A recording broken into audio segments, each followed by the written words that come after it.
NATO has been dealing with us on Greenland. We need Greenland for national security very badly. If we don't have it, we have a big hole in national security, especially when it comes to what we're doing in terms of the Golden Dome and all of the other things. We have a lot of investments in military. We have got the strongest military in the world, and it's only getting stronger. All right.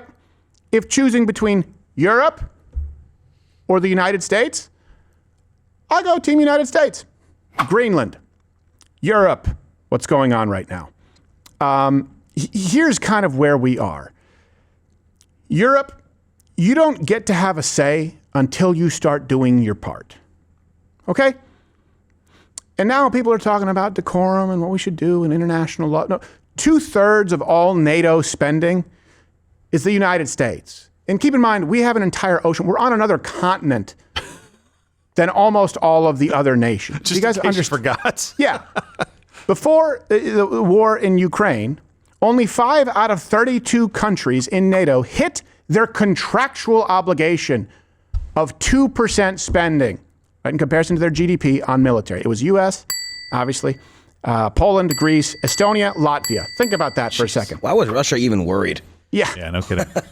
And that's not just bad in and of itself, but I was raised in Canada where they would so arrogantly, while not honoring their contract and claiming to be our friends, they would spend just on all lavish social programs. They go, well, here we have socialized healthcare. In Germany, they declared internet a human right. Oh, okay. How about you actually honor your contract first? Because we're still footing the bill for security. How about none? So it's not like they didn't have the money. It's that they took advantage of the United States. They knew that we would pay the bill and that they could enjoy some luxuries that we don't. It's a pretty sweet deal. Yeah. It's like a sugar daddy. But now Europe is going to take security seriously. Now that we've said, you know what, we're paying for the world's security, so we should actually be the ones who have the say in how it's conducted. I think that's fair. Hey, my house, my rules. If I'm paying the mortgage, if I'm paying the utilities, and you're not, and we agree to split it 50-50, well, then guess what? It's your rules when you start paying. Until then, it's my rules. And that brings us to Greenland. I think we should put Greenland on layaway. Like, Greenland is ours. Why? Well, because we're basically footing the bill for everything. And once you meet your payments, it'll be like rooms to go. Once you meet your payments, okay, like your mom came in with that couch where she had to put all these, and then finally, we'll give you your couch, right? We have Greenland because it's a matter of national security. You guys haven't been paying. You guys haven't been taking it seriously. Once you meet your back pay with interest, you're all caught up. Then we can split it. And then we can be an alliance. But right now, you're not being one. And keep in mind, this is politicized from Europe because this is not the first administration to acknowledge this security issue. 2011, speaking in Brussels, this was Barack Obama's then Secretary of Defense, Robert Gates. He said this to Europe. He said, the blunt reality is that there will be dwindling appetite and patience in the U.S. Congress and in the American body politic writ large to expend increasingly precious funds on behalf of nations that are apparently unwilling to devote the necessary resources or make the necessary changes to be serious and capable partners in their own defense. In their own defense. Well, here we are. They were unwilling to pay their fair share, banking on the United States doing it, and telling us how we should do it. Well, now it seems that President Trump is pretty damn serious about Greenland, saying, yeah, we're basically paying for it, so we're going to make the rules. NATO has been dealing with us on Greenland. We need Greenland for national security very badly. If we don't have it, we have a big hole in national security, especially when it comes to what we're doing in terms of the Golden Dome and all of the other things. We have a lot of investments in military. We have got the strongest military in the world, and it's only getting stronger. And you saw that with Venezuela. You saw that with the attack on Iran, with the knocking out their nuclear capability potentially. So, yeah, we're talking to NATO. Yeah, actually, let me add one wrinkle to that. We're going to get to a claim truth. Imagine you and your friends go in on a vacation home, a lake house. That's the United States and Europe. Okay, you say, all right, we're going to split this 50-50. Okay, they pay pretty much nothing. They never meet it. You're always having to pick up the slack. You pay for it. They're the ones who decide how to decorate the house. They're the ones who decide, they keep screwing with the thermostat. You're like, hey, come on, stop that. I'm the one who's having to foot the bill. And not only that, but the money that they should be paying into the mortgage. They're actually giving to your worst enemy. That's Europe. Hundreds of billions of dollars in energy from Russia. It's that bad. I don't care what Europe thinks. And I will tell you, Greenland, this is one of those issues where there's value in a president, a commander-in-chief. I didn't think a whole lot about Greenland. I've now actually, it's been illuminated for me as to how it relates to national security. And the President of the United States has an interest in it. And I go, you know what? Hey, that's a pretty convincing case. All right, if choosing between Europe or the United States, I'll go Team United States. Yep, that's where I am. He posted this on Truth. He's imposing some new tariffs, by the way. He said, we have subsidized Denmark and all of the countries of the European Union and others for many years by not charging them tariffs or any other forms of remuneration. Now, after centuries, it is time for Denmark to give back. World peace is at stake. China and Russia want Greenland, and there's not a thing that Denmark can do about it. They can't do anything. They think they can do a lot, but they can do not much. Starting on February 1st, 2026, all of the above mentioned countries, Denmark, Norway, Sweden, France, Germany, the United Kingdom, the Netherlands, Finland, all the other countries of faggotry will be charged I added that just to be clear, not fake news. Will be charged a 10% tariff on any and all goods sent to the United States of America. On June 1st, 2026, the tariff will be increased to 25%. This tariff will be due and payable until such time as a deal is reached for the complete and total purchase of Greenland. And he said Denmark actually only has a couple of. They weren't happy about this. He basically said they only have a couple of dog sleds, but recently they did release footage of their military, which says otherwise. They're making a puppet corn. They're making a puppet corn. You're ready to send it. I don't think it's very effective. Something about popcorn? I don't know. Making a puppet corn. And so Speak Swedish. here's the thing, too. I understand people are like, well, we don't want to take over a country. I get that. I don't know. Maybe we'll do a segment on this. Look into the history of Denmark and Greenland. It wasn't just a treaty. We're the only ones who are going to be able to secure it. When we talk about China, we talk about Russia, you understand that these European allies are funding the empires that are our sworn enemies. They've paid more money for Russian energy than they've given to Ukraine. And they want us to believe that they are going to be the ones who will, my God, they've never made their payments. My God, they've actually been sleeping with the enemy. But if something happens, don't worry, they got it. They got it. Even then, okay, we're footing the bill. And people say we can have military bases in Greenland. Well, sure, we can. But Europe is saying, you can put bases there. We'll allow you to defend it so we can continue giving our people free stuff. Yeah, but if we're paying for the defense, why don't we get the benefits? That's you exploiting our good graces. That's you knowing that we are not an empire because you're still allowed to exist. If we're going to pay, basically, we're the de facto payers for the security, why don't we get to benefit from the vast mineral, the resource reserves, the key strategic location for missile defense? The fact that, the Arctic sea routes are incredibly important. Why shouldn't we control it? We just foot the bill and you'll step in even though you haven't made your payments? A place that's crucial for deterring China, Russia, and also could benefit the United States. This is from Denmark's 2025 National Security Report, by the way. They said China is preparing for a military presence in the Arctic. So U.S., you guys can have you guys obviously can help defend it. And we're not going to actually meet our NATO requirements. You can defend it. We're going to keep buying oil, energy from Russia and helping embolden this alliance between Russia and China. But you don't get to enjoy the spoils of what you pay for. So European leaders held an emergency meeting to discuss is it a situationship at this point? Europe has been preparing its response to US President Donald Trump's plans to annex Greenland. Representatives from EU states have just finished an emergency meeting in Brussels on Trump's threat to increase tariffs on the countries resisting his plans. The EU Council President says he will convene a special summit of EU leaders in the coming days. Earlier, Denmark's Prime Minister Mette Frederiksen said Europe would not yield to pressure and blackmail. French President Emmanuel Macron urged Europe to deploy its so-called trade bazooka against Washington. Meanwhile, NATO chief Mark Rutte said he'd spoken with the US president about the issue, and he added that he was looking forward to seeing him at the World Economic Forum in Davos later this week. Oh, the trade bazooka? I don't believe you have one, and if you did, I don't think you know how to use it. It's time for Claim Truth. I'm glad they used the word trade bazooka because they reference an antiquated weapon that we don't use anymore. Pretty much, yeah, exactly. Oh, it's their trade M1 rifle. Should have called it the trade Carl Gustav or the trade AT4. Their rifle, the clip goes ping. Here's their first claim. Check the references. Europe is going to stand unified, even though they haven't stood unified to, make their payments. But they'll stand unified to protect Greenland, yeah?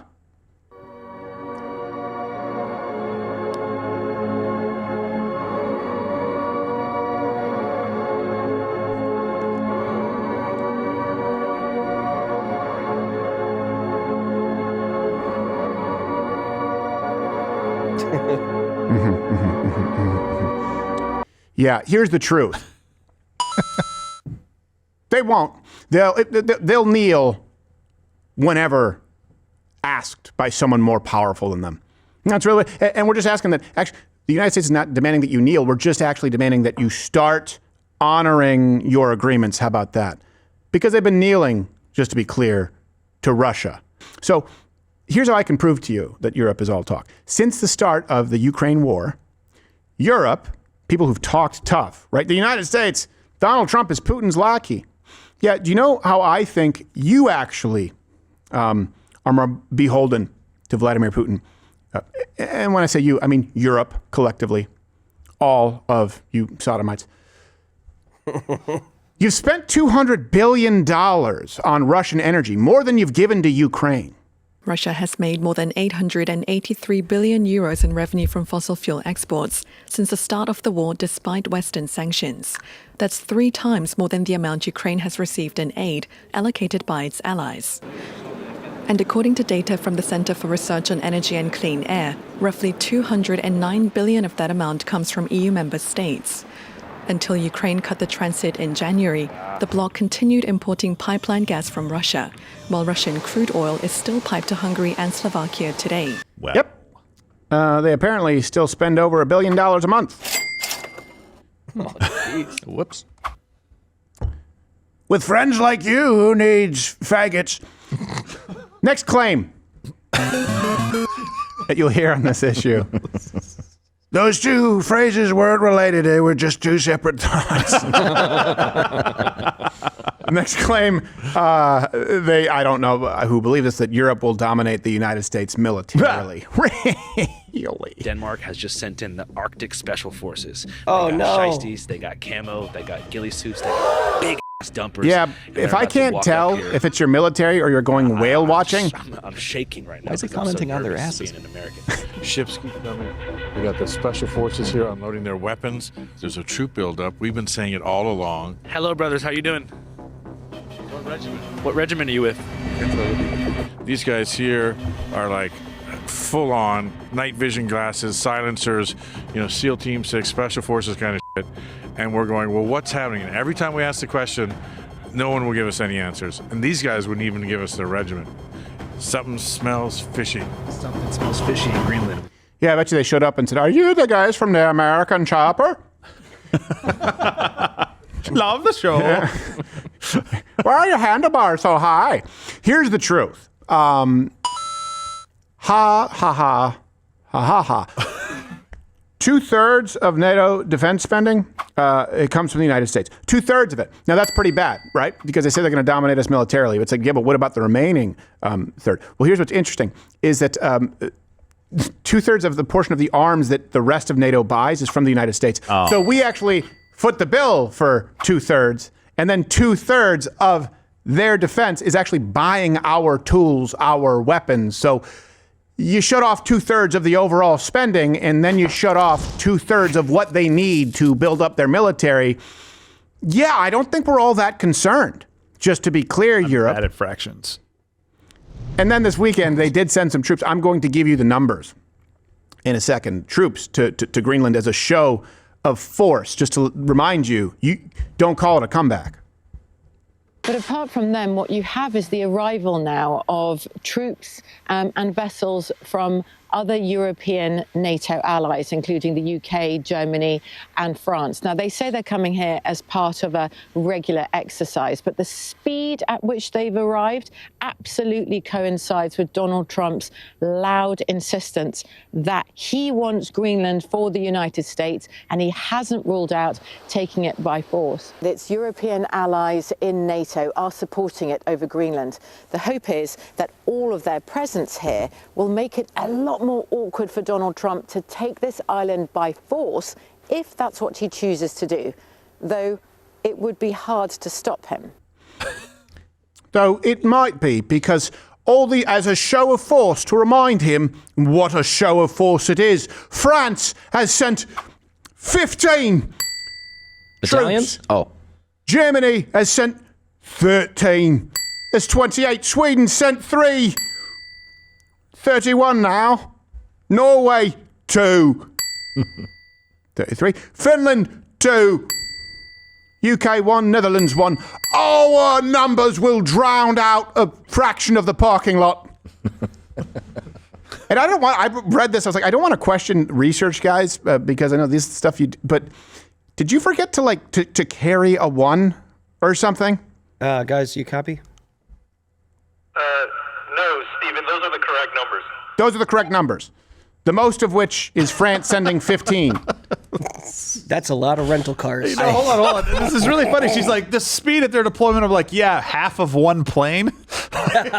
Yeah, 60 guys, less than 40 guys really quickly got in and out. The UK sent 1. That seems like how did that conversation go? Like, listen, you're the best we have to offer. Their entire forces for defense of Greenland was taken out by one net. This does line up though with the training operation. Well, she said that they're claiming it's a training operation. Yeah, the speed of which would be like a training operation. Yeah, your mission. Yeah, there for the should you weekend. decide to accept it, 00. We're sending you to Greenland. I love how the UK is like, we'll participate, but only with one guy. Well, yeah, we'll send one. Good enough. We don't care. Listen, we've got Tommy Robinson to do with you. Gotta let migrants rape, right? Yeah, if this existed in a vacuum, sure. You guys don't have the money. You're broke. Here's the problem. They haven't met their NATO commitment, a contract that they're supposed to honor. Instead, they've been spending it on their social programs. So things like, in Sweden, for example, 480 days parental leave. Both parents. Oh, wow. Oh, geez. Both parents. Germany, free public universities for everyone, including international students. And internet. In France, 25% of the government budget is spent on public pensions. Hey! How about the United States never has to implement any austerity measures at any point in time until you guys cut this shit out? People, hey, you're the only place that doesn't have paternity leave. Yeah, or Sweden says, we have 480 days where both parents are gone. Okay, we're not going to protect you at all. How about that? That's our money. We're footing the bill, 2/3 of all NATO spending. And both parents in Sweden get a year off? And you're still not, by the way, at replacement rates. So, what are we getting for this? The arrogance, and we would see this from Canada too. You have to, they're spending plenty of money, just not on the commitment they've made to us. Here's the next claim that you will hear them make with all 30-something troops. Europe is actually the one holding the cards, yeah? We have some big news right now. French President Emmanuel Macron says that if Donald Trump moves forward with activating his tariffs on Europe over Greenland, then he is going to ask the European Union to initiate the trade bazooka. Let me explain what that is. The trade bazooka is an anti-coercion instrument that the European Union has in its arsenal that essentially allows it to tariff not just goods, but also services coming from the United States of America. But that also could include restrictions on investment. You could pull intellectual property related issues, suspend licensing for companies that United States-based companies working in Europe. It would significantly harm businesses in the United States of America, and it would hurt U.S. investment in Europe. Here's the truth. You guys can commit suicide if you want to. The United States is Europe's largest export market. It's not even close. It's 2 times that of China. Wow. Your bazooka retaliate. Okay, it would be like when Bugs Bunny used to aim Elmer Fudd's shotgun right back at him. Duck. And you're already at the point. The youth unemployment in the EU is 16%. Now you'll say, well, it's bad across the board. Yeah, but it's 10% here. So we're the biggest export market of Europe. Your youth are chronically underemployed. You guys would be hurt. You guys would be punished. And not to mention the fact that talk about like international sanctions. You do realize that there was an international court that ruled Venezuela owed 2 American oil companies $11 billion and nothing can be done about it. So you don't even have the enforcement mechanism, to be clear. People say, oh, Europe holds like $8 trillion of the United States debt. We don't care. Yeah, that's not leverage. That's exposure. Yeah. Like, oh, you hold $8 trillion. Oh, that's 0 now. You guys have $8 trillion less. Yeah. In any asset you can claim later on. Yeah. Sorry about that. Good luck making it up with your less than half our size export markets. Go generate some revenue, or, I know, go with me on this here. Yeah. If we foot the bill for all of this, we get to determine the rules. How about that? Is that reasonable? That's what we're talking about. We are holding the cards. Let's stop acting like we aren't. We have had our generosity used against us. And I know that Canadians watching right now, you know exactly what I'm talking about. Well, you Americans, but you go bankrupt if you actually have some kind of emergency. First off, that's not exactly true. Second, okay, protect your own borders. Go. Speaking of Canada, apparently other parts of the Arctic might be on President Trump's radar. Our reporting is that the president, while he's really focused on Greenland right now, privately, he's really intensified his focus on Canada. And he's complaining that Canada's northern border is vulnerable, and therefore that puts the U.S. as vulnerable. And he's not talking about buying Canada or taking Canada by force, but there are quiet discussions happening right now to try to get ahead of some big public blowup of this and come to an agreement that would basically ease the president's concerns. And Kristen, this is just part of a broader strategy by the president to reassert and expand American power in the Western Hemisphere. Yeah. Speaking of which, Josh, obviously you served. What does the American military generally think about the Canadian military? We don't think about the Canadian military. Okay. Yeah. Makes sense. No, I don't. No thoughts. That's like me with Denmark. I haven't even considered it. Do they have? They have planes. They have planes. I know because they were on Kandahar Airfield with us. Oh, you know what? I did think about them because they were the police on Kandahar Air Base. Right. That was the Canadians' contribution to the global war on terrorism, was giving out speeding tickets for going over 15 kilometers an hour. That's right. And you also which is very slow, by the way. If you don't know kilometers, 15 kilometers an hour is like you might as well walk. Yeah. I'm kind of surprised that we even allowed kilometers to be used as a metric. I think it's our base. We're going to go with miles. Well, because it was in Afghanistan, and the Afghans understood it better. Yeah. They didn't know. Here's the deal. Greenland, the Arctic in general, according to Europe and according to previous administrations, they are important for the United States national security. Of course, I don't want to have to invade Greenland, and I don't want us to have to be the bad guy, but I want us to no longer be fleeced by nations that are globally non-contributing zeros. They're not only non-contributing zeros, they're actually a net negative because they are fattening our enemies by purchasing energy from them, by engaging in trade with them. You saw what Canada said, or their prime minister, I should say, I don't want to tar and feather all Canadians, but Carney about China. If they want to align themselves with bad actors globally, well, it really better be, I get it, you have to engage in commerce. I understand that takes place sometimes, but you really need to counterbalance it by honoring your agreement with the person who protects you, and that's the United States. Meet your NATO requirements. Let's take care of all your back pay with interest, and we'll put Greenland, it'll be on layaway until you guys get your act together. Until then, you've proven that you are nowhere near responsible enough to be in any type of position regarding decisions that relate to international security, let alone Greenland. So, you guys can't do it. We'll do it. We've been paying for it. Now we're going to make the rules. Does that make sense? I hope we've been clear about it for you. We're going to stop acting like, yeah, we can foot the bill and eventually you'll come to the table. No, you're not. We're going to force you to. I'm okay with it. I really am okay with it. And this isn't just national security. This is a microcosm of it. The favored nations drug pricing. You do realize that other nations, while not spending their NATO allotted, their contractual requirement, they bank on Americans footing the bill, American companies, for pharmaceutical research, for life-saving treatments that they subsidize. They subsidize with money that should be spent on protecting places like Greenland, while you have to pay more for your drugs. And your taxes have to pay for the military defense while we meet our contractual obligations.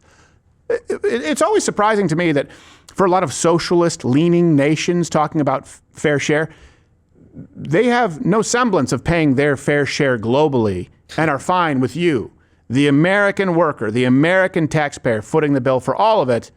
And boy, everything needs to come to a screeching halt when you say, you know what, we get to determine the rules at this point since we're paying for it. That's what this is about. Well, and look, I have an opinion on this, and we actually talked about it a little bit. I don't want Trump to try to make it about something that it isn't, right? And I think he did kind of bring this up recently in a letter. I don't know if it was this morning or last night that he sent to the Danish Prime Minister saying something. They're going to say it's about the Peace Prize, and he talked about the Peace Prize, but he's like, I'm not thinking about peace. And what he's saying is, I'm not thinking about whether you guys like me or not.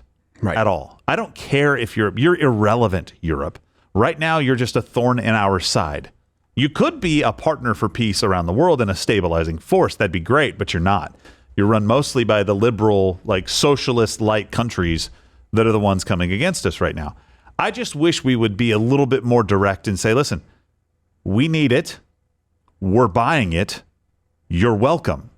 Right. I think that's fine. What they don't understand right now is that typically what like dictatorial regimes or people bent on conquest and empire say, we need it, we're taking it, we don't care what you think. Right? We're offering to buy this. That's one of the craziest things about this. And I don't know that I fully was on board with it until I see like, okay, well, this is also part of Trump's negotiation strategy. He's going to come out like crazy out of the gate, see what happens in about a week. He's going to keep applying pressure to it, and then see what kind of a deal he can get from a position of strength instead of just going, sorry, we want to all be friends in the world. It's like, no, you guys are against us. Well, I also think people don't understand, too, that, alliances change, right? They shift. That's why people go back and go, oh, Saudi Arabia. And sure, look, I don't think any of these Islamic nations will ever get it right. But same thing, you can look at one point, actually, Russia and Germany were kind of frenemies, at the beginning of World War II. Things shift. They change. Look at us in Japan. Probably our best ally right now. I mean, I don't know if you know this. We nuked them. But things change. And you can accelerate that. You can accelerate that if you know that it's no longer a fruitful relationship and people are never going to actually start upholding their end of the bargain. And I think there's a very real world in which all of this shakes out, or a possible world. Alberta separates from Canada. They're not going to become a 51st state.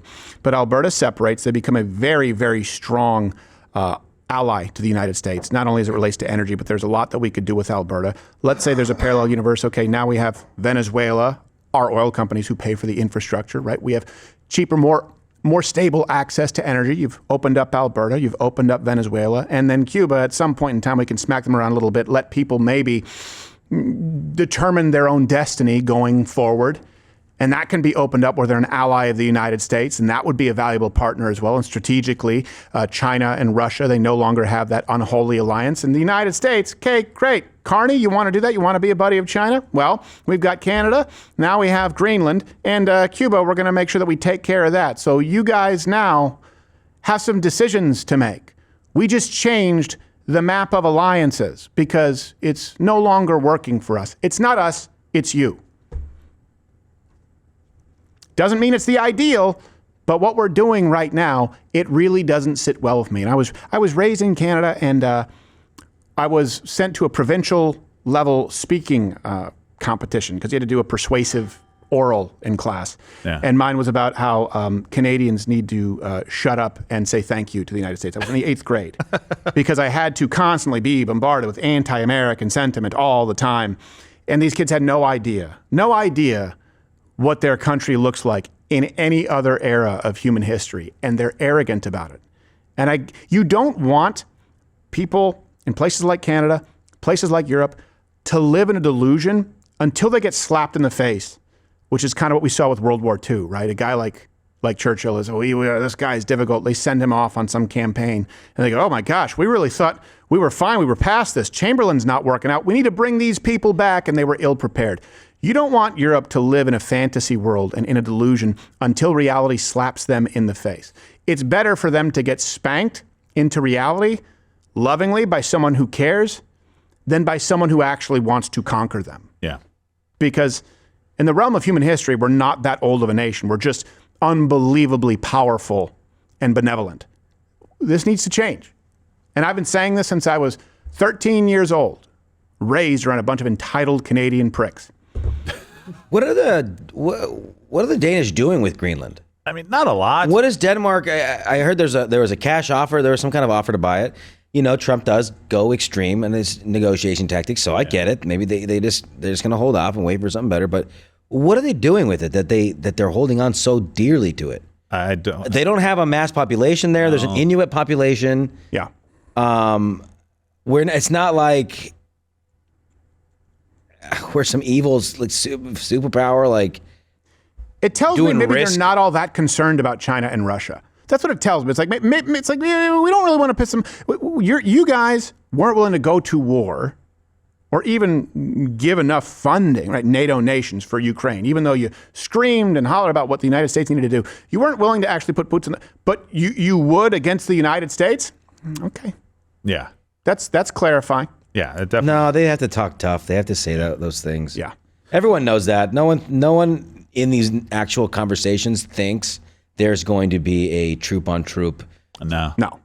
There's not even, and this is, podcasts are talking about, the news is talking about, they're all, this could be a World War III. None of that's going to happen. No, of course. George, I just understand why the Danes are holding on to it so much. I don't necessarily think it's like the most needed thing in the whole world, but. Well, it's not the first time we've asked for it either. I mean, we've been trying to acquire Greenland since the 1800s. After we acquired Alaska, that was one of the next things. And it's always been no, we're not going to do this. And it became much more strategically important. So in 1946, we did it again, and we've done it multiple times since then. Now Trump has been kind of the biggest push for it, first term, obviously, and now second term, doing it even more. I think at this point, it's funny. George the Greek said, "Here, what are we doing?" He goes, "Just hold a ceremony, fly the flag, and send out the checks. Nobody's got to stop you, and nobody's going to be pissed on the countries. They're going to be like, we got checks, and that's a different flag. Okay, we're good. Yeah, okay, yeah." Do they? Here's the one thing I was talking with Johnny Boy about this, about how trying to annex places like Canada or Greenland or European ruled places, is that people don't want to give up their free healthcare. Right. Like, no matter what, they don't. Even if it is better on the greener on the other side, they don't want to get rid of it. Once you have it, it's really hard to let that go because they don't understand. Here's what I would say. That their service is bad. And do they have it though? That's the question I was going to ask. Do they have it in Denmark? They certainly would have more of the socialized benefits. And what I would do is be like, actually, those things aren't real.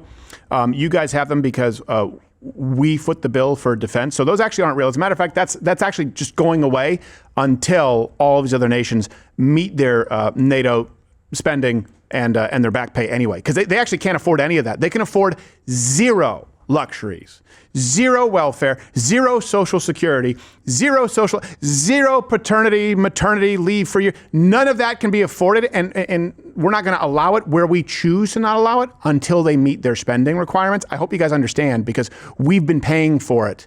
So we're not going to do that anymore. So it's actually not coming from Denmark. It's been stolen from us. So I hope you guys understand. And hopefully you encourage them to start acting right. Here's a check for $100,000. Enjoy it. And really the only change in your day-to-day is, you might have to work a few more hours. And, you got a little bit of extra money in your pocket, and it's an American flag instead of one that you probably don't recognize anyway because you're a bunch of Inuit who light your lamps with whale oil. So, hey, do you like what you saw? I don't know how, because it's on YouTube and we have to cut all the good parts out. So you should tune in live weekdays at 11 a.m. Eastern on Rumble, where we can still speak freely and even use words like and get and so.